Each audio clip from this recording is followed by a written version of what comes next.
1,000 lives before he dies, but a person who doesn't read lives only one. Reading Day is celebrated in memory of N Panicker's death anniversary. He is known as the father of library movement. Reading can play a significant role in the personality development of an individual. As part of the Reading Day celebrations, students of SFS school have showcased their talents in this video even during this lockdown period. Let's watch them. J.K. Rowling once said, something very magical can happen if you read a good book. Stay home, stay safe, keep reading.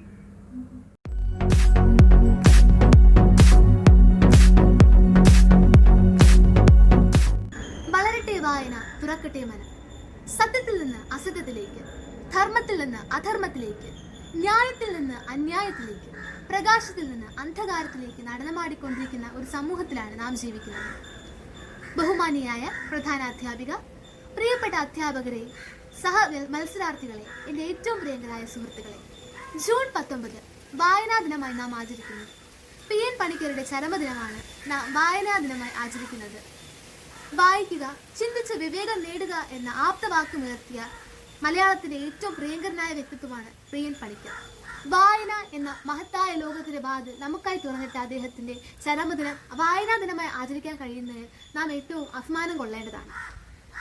ഞാൻ വായിച്ച 2 പുസ്തകങ്ങളുണ്ട്, വേരുകളും ആടുജീവിതവും. വേരുകൾ രചിച്ചത് മലയാറ്റൂർ രാമകൃഷ്ണനാണ്. രഘു എന്ന പ്രധാന കഥാപാത്രത്തിന്റെ അടിസ്ഥാനത്തിൽ നമ്മുടെ കേരളത്തിന്റെ ഹരിതചാരവും നമ്മുടെ കേരളത്തിന്റെ തന്മയത്വവും ആധുനികതയിൽ നിന്നുള്ള വേർതിരിവും അവർ വ്യക്തമാക്കുകയാണ്. തന്റെ ഭാര്യയുടെ അത്യാർത്തി കാരണം സ്വന്തം നാട്ടിലേക്ക് തിരിച്ചു വന്ന് ഒരു മഹാസൗധം പണിയേണ്ടതിനായി തൻ്റെ പഴയ വീട്, അതായത് പ്രകൃതിയുടെ നടുവിൽ വളരെ ഭംഗിയോടെ പണിത ഒരു പഴയ വീട് തനിക്ക് വിൽക്കേണ്ടതായി വന്ന് തൻ്റെ നാട്ടിലേക്ക് പോകുന്ന രഘുവിനെ പറ്റിയാണ് വേരുകളിൽ പറയുന്നത്. എന്നാൽ തൻ്റെ സഹോദരിമാരുള്ള സംസാരവും തൻ്റെ നാട്ടിൻ പുറത്ത് 2 ദിവസമുള്ള രഘുവിൻ്റെ ജീവിതവും എല്ലാം അദ്ദേഹത്തിൻ്റെ മനസ്സിനെ ആകെക്കൂടെ മാറ്റിമറിക്കുകയാണ്. കേരളത്തിന് പുറത്തുള്ളവർക്കും ഈ മഹാരാജ്യത്തിൻ്റെ പുറത്തുള്ളവർക്ക് കൂടി ഈ പുസ്തകം വായിക്കുമ്പോൾ നമ്മുടെ കേരളത്തിൻ്റെ ചിന്തകൾ എപ്പോഴും ഓടിയെത്താറുണ്ട്. പണ്ട് കാലത്ത് നാം കളിച്ചിരുന്ന പഴയ കളികളും പഴയ ഭക്ഷണ രീതിയും എല്ലാം ഈ പുസ്തകം നമ്മെ ഒന്നുകൂടെ ഓർമ്മിപ്പിക്കുകയാണ്. പ്രകൃതിയുടെ മഹത്വം നമ്മെ ഈ കഥ വെളിവാക്കുന്നു. അടുത്ത് ആടുജീവിതം. ആടുജീവിതം രചിച്ചത് ബെന്യാമീനാണ്. ഈ കൊറോണ കാലഘട്ടത്തിൽ ഒരുപാട് മലയാളി പ്രവാസികൾ പല രാജ്യങ്ങളിൽ നിന്ന് കേരളത്തിലേക്ക് വരുന്നുണ്ട്. അവർ സന്തോഷത്തോടെ സ്വീകരിക്കുവാൻ മലയാളി ജനത കാത്തു നിൽക്കുകയാണ്. പ്രവാസ ജീവിതം തന്നെയാണ് ആടുജീവിതത്തിലെ പ്രധാനപ്പെട്ട പ്രമേയം. ഒരു പാവപ്പെട്ട മനുഷ്യൻ ഗൾഫിലേക്ക് കടന്നു പോവുകയും തുടർന്ന് അവിടെ നരകയാതന അനുഭവിക്കുന്നതും മരുഭൂമിയിലെ കഠിനമായ ജീവിതവുമാണ് ഈ കഥയിൽ വെളിവാക്കപ്പെടുന്നത്. എന്നാൽ എത്ര വലിയ പ്രശ്നങ്ങൾ ഉണ്ടെങ്കിൽ പോലും അത് താളടിയായി പോകരുത് എന്ന വലിയൊരു ചിന്താവിഷയം നമുക്ക് ഇതിൽ നിന്ന് ലഭിക്കുന്നുണ്ട്. കാരണം ഇന്ന് ഈ കാലഘട്ടത്തിൽ ഒരുപാട് പേർ കൊച്ചു കൊച്ചു കാരണങ്ങൾ ആത്മഹത്യയിലേക്കും വളരെ പ്രശ്നങ്ങളിലേക്കും മാറിക്കൊണ്ടിരിക്കുന്ന ഒരു അനുഭവം കാണാൻ കഴിയുന്നു. നമുക്ക് വായിക്കാം, വായനയിലൂടെ നമുക്ക് വളരാം, ഇതിലൂടെ നമുക്ക് സഹായിക്കാം. വായ്പോർ കരുതുന്ന അനേകവിധമാം വിജ്ഞാനം, ഏതെങ്കിലും ചോദിപ്പോർക്ക് ഉചിതോത്തരങ്ങൾ, അരുളി തീർക്കുന്ന സന്ദേഹവും. അക്ഷരങ്ങളെ സ്നേഹിക്കുന്ന എൻ്റെ എല്ലാ സുഹൃത്തുക്കൾക്കും ഹൃദയം നിറഞ്ഞ വായനാ ദിനാശംസകൾ. നന്ദി.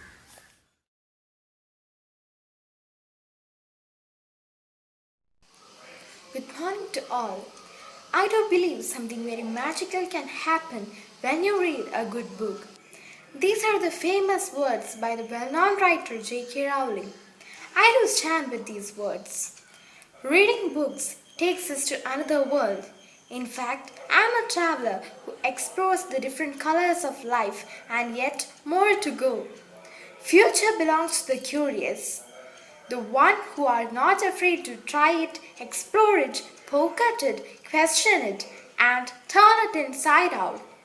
And it's my curiosity took me to the world of detective novels flourished with mysteries, secrets, and thrilling investigations.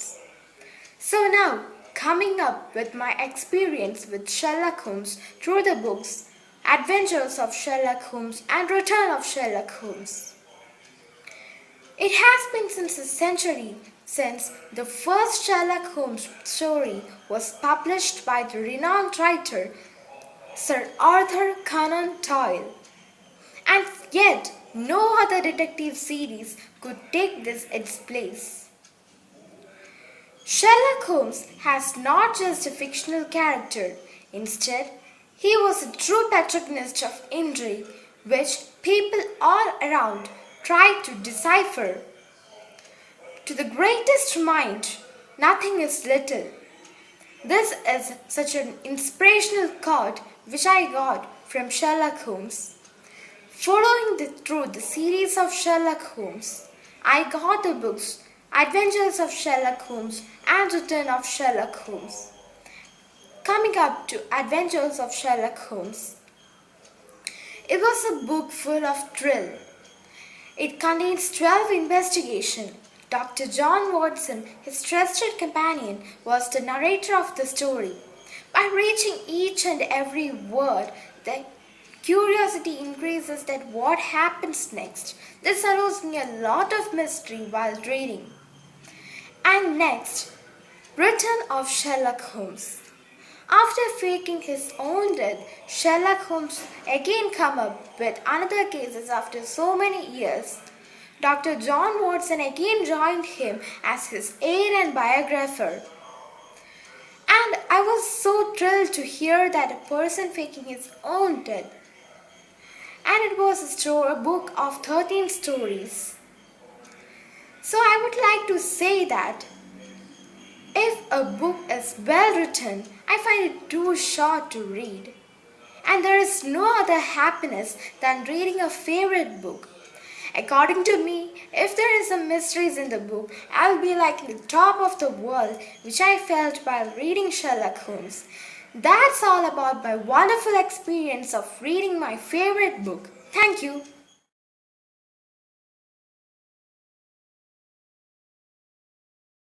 Good morning to respected teachers. Today I am going to present a speech before you on the topic my experience of reading my favorite book. Book is a gift which you can open again and again. These are the words of Garrison Keillor.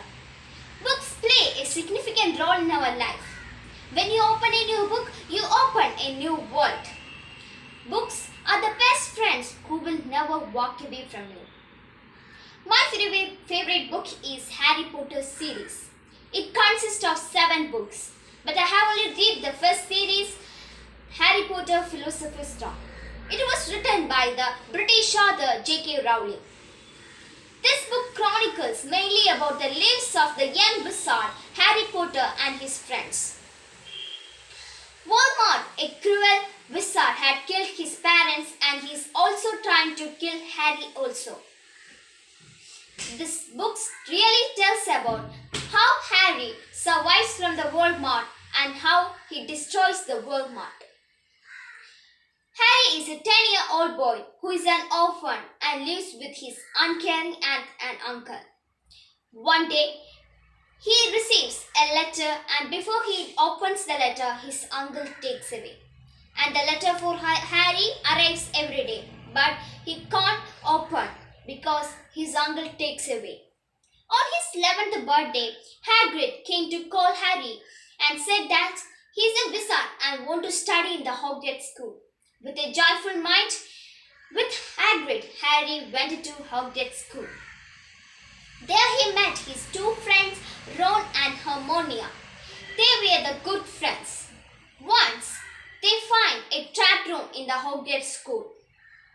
There, where the Philosopher's Stone was kept. The Philosopher's Stone can make any metals into the gold. So, after overcoming all the difficulty, finally Harry Potter finds the Philosopher's Stone. At that time, the Voldemort came and there was a fight between them. After the fight, Harry wins the fight and he destroyed the Philosopher's Stone and the Voldemort escaped. So the first series had finished. This book also taught me about the friendship between them and the values of the good friends which is needed in our life. To conclude, there are many movies made in this book, but nothing beats the originality of the book. So, Harry Potter the Philosopher's Stone remains my favorite book, and thank you.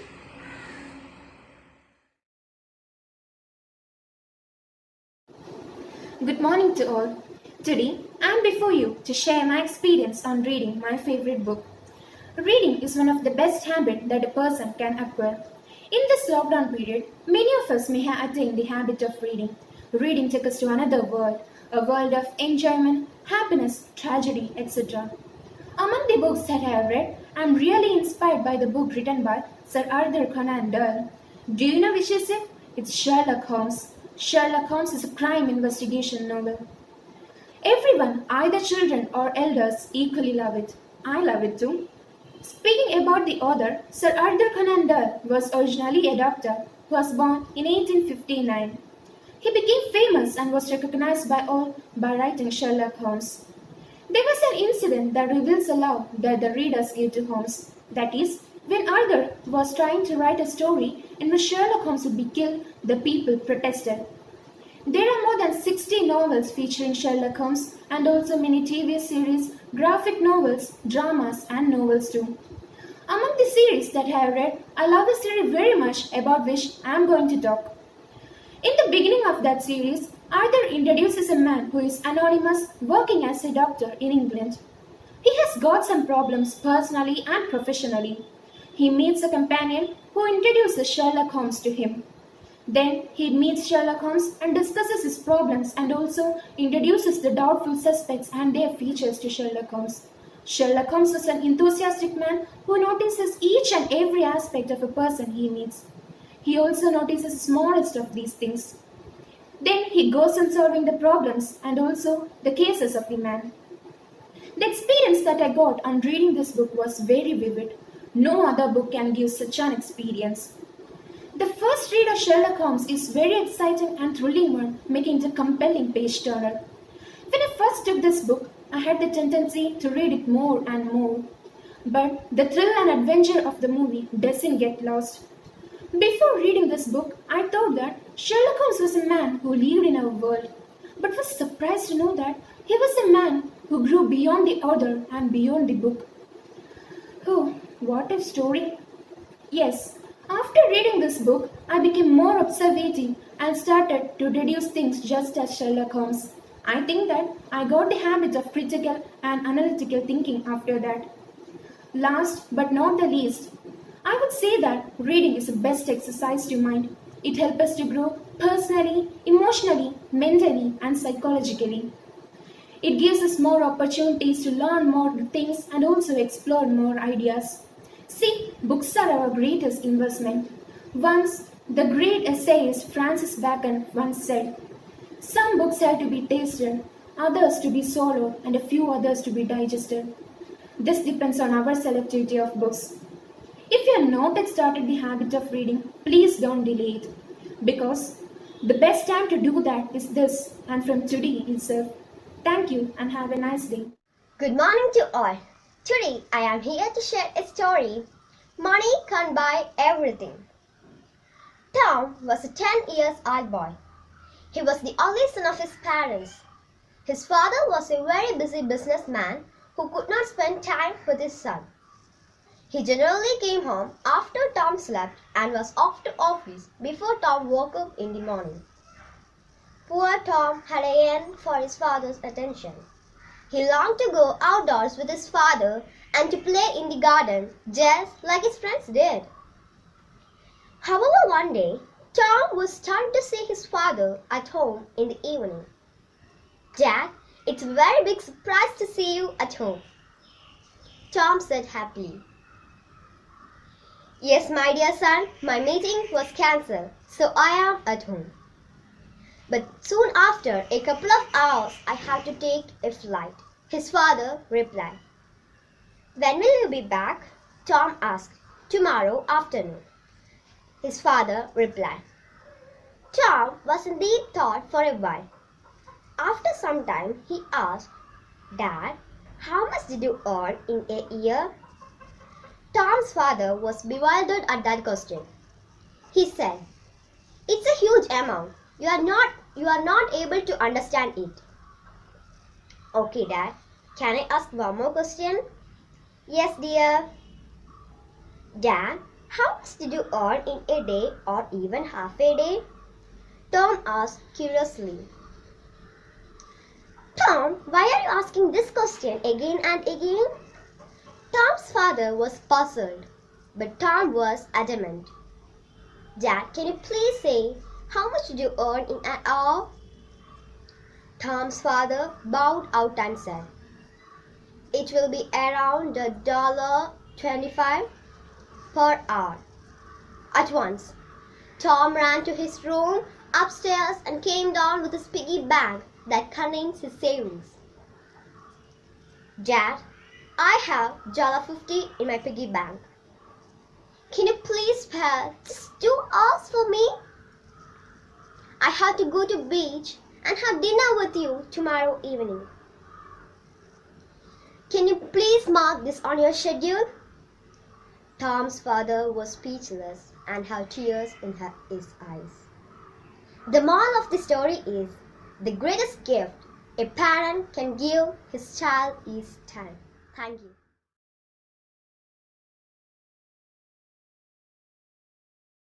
Respected teachers and my dear friends, I am Nigita C. Sunil. I hope that you all are safe at home. I am very happy to be a part of this day. We all heard about P. N. Panicker, who is the father of the library movement in Kerala. Today our heads bow in reverence to the memory of the late P. N. Panicker. His famous slogan, "Read and Grow," had such an impact that very soon I would like to remind you to make reading a daily habit, because it opens a window to the world and enables you to grow up as world citizens. I believe that reading and knowledge should not be limited only to work-related aspects. It should help develop habits of social responsibility, service to the nation, and service to humanity. Sri P. N. Panicker was also the driving spirit behind the library network in Kerala. He did this through Kerala Grandashala Sangam, set up by him in 1945 with 47 rural libraries. I urge that every young person in the audience to take a pledge of reading and enables everyone to do so. Together, we can once again make India a land of wisdom and knowledge. Thank you. Morning to all, respected judges, teachers, and my dear friends. Our country, India, stands far ahead than the other with its intellectual wealth, and the reason behind is the importance given to the education for its citizens, and the reading is the most important part of education. Our topic is Read and Grow, which is relevant today. Now, due to COVID-19, we all are at home and we can effectively utilize this time to read as much books. It can be cartoons, drama, history, travel, cookbooks, prayer books, and many more to mention. Friends, do you know the importance of June 19? Vayana Dinam. Reading Day is celebrated by us in the memory of Sri P. N. Panicker, known as the father of the library movement in Kerala. It is celebrated with week-long series of activities at schools and public institutions to honor his contribution to the cause of literary education and library movement. We have to be proud that the Kerala has the largest number per head of rural libraries in India. Why reading is important? As the food helps to build our body, reading gives us knowledge which nourishes our brain and improves our intellectual wisdom. By reading, students learn the vocabulary that they need to effectively communicate their thoughts, ideas, hopes and dreams to others and